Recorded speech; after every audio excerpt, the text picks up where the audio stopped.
काव्यबद्ध केलेल्या आहेत. आणि फक्त माझी एक विशेष हे आहे की आमच्या 3 पिढी, माझ्या सासूबाई, माझ्या सर्व आत्या, मी आणि माझ्या मुली ह्या येथील विद्यार्थिनी आहेत. विशेष माझे यजमानही इथं 4थी पर्यंत होते.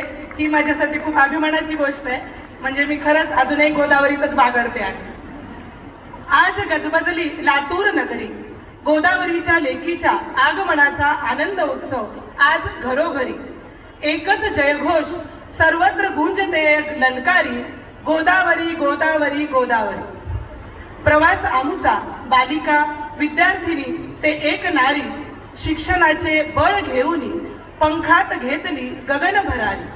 आदर्श गृहिणी, उद्योजिका ते प्रशासकीय अधिकारी, नानाविध क्षेत्रात अमिट ठसा उमटवर, गोदावरीच्या लेकींची ध्वजा फडकते गगनावरी. अशी आमची शाळा गोदावरी. बालवाडी ते 10वी शाळेत खुशीत नियमित जायची आमची स्वारी. येथूनी मज मिळाली ज्ञानाची, सद्गुणांची, नीतिमूल्यांची, विविध कलागुणांची, आनंदी जीवन जगण्याची, संस्काराची भरघोस शिदोरी. अशी आमची शाळा गोदावरी.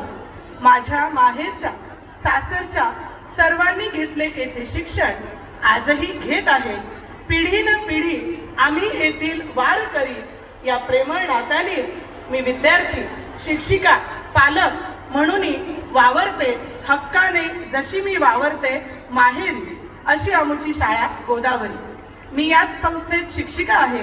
येथून मिळालेल्या शिदोरीचा उपयोग होई मज परोपरी. अशी अखंड चालली ही शिक्षण वारी.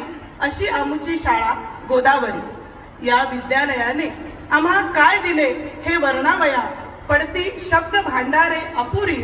आज शाळेत येता माझ्या शिक्षिका, माझ्या मैत्रिणी भेटता मनात उठल्यात आनंद लहरी. या ज्ञानमंदिराची, या गुरुजनांची राहीन मी सदैव ऋणी, आजन्म आभारी. अशी आमची शाळा गोदावरी. या गोदावरीला मी नमन आणि माझे शब्द संपवतो. सायली जोशी.